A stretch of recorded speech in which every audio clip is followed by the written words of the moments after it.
Is this a blip, this industrial production fall? Is it down to what Linda's been saying here? Is it a blip? I think it is actually a blip. And obviously, this is the first down month since we hit bottom after 311.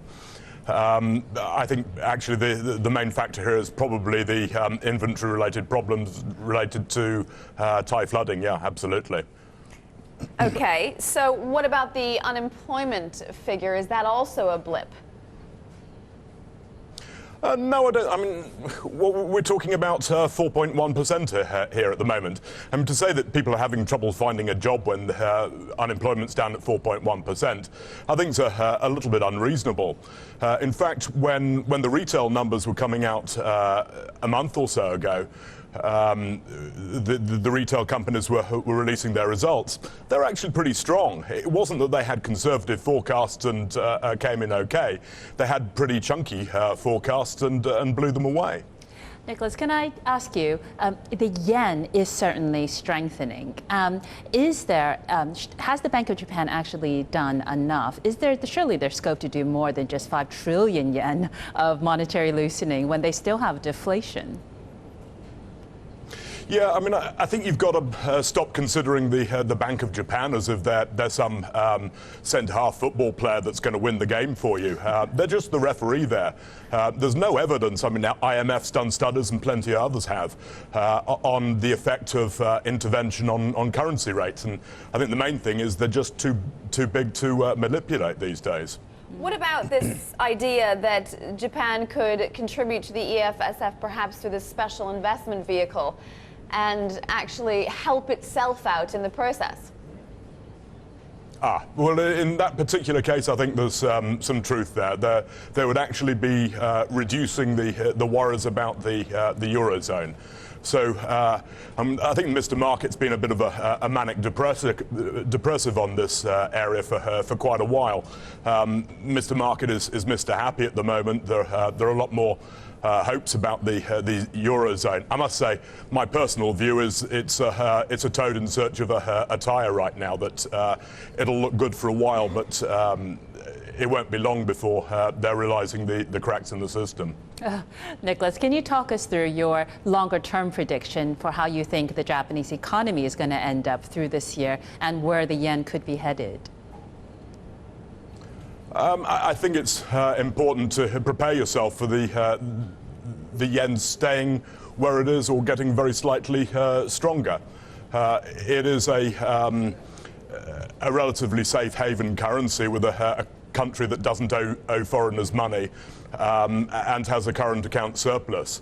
That said, if you run currency rates against profits for Japan going back all the way back through the 70s, you can see generally there's a very strong correlation of strong yen going with strong profits. So it really isn't the devil incarnate here. But really what I'm focusing people on is the value story in Japan. And this is one of the very odd periods where there's a lot of interest in Japan. Usually you mention Japan and people pull out their Blackberries, but there's a lot of interest in it at the moment.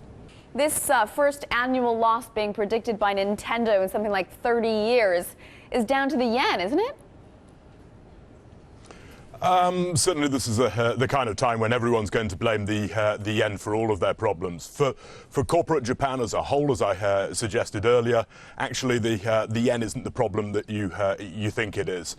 I think a lot of companies are, as long as they stay poker-faced all the way to the bank, they should get something of a windfall from the strong yen making their input costs smaller. But for the exporters, obviously, it is a headwind, and to an extent, that is true for Nintendo.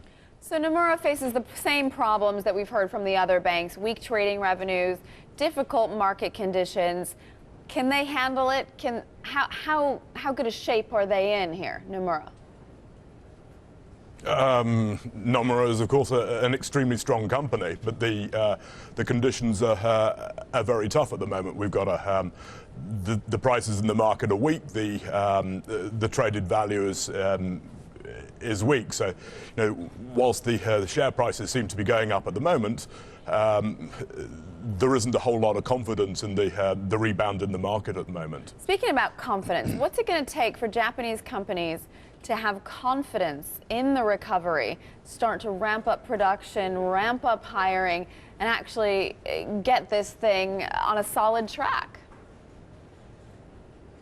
Depends what you mean by confidence. I mean, consumption isn't half bad in Japan at the moment.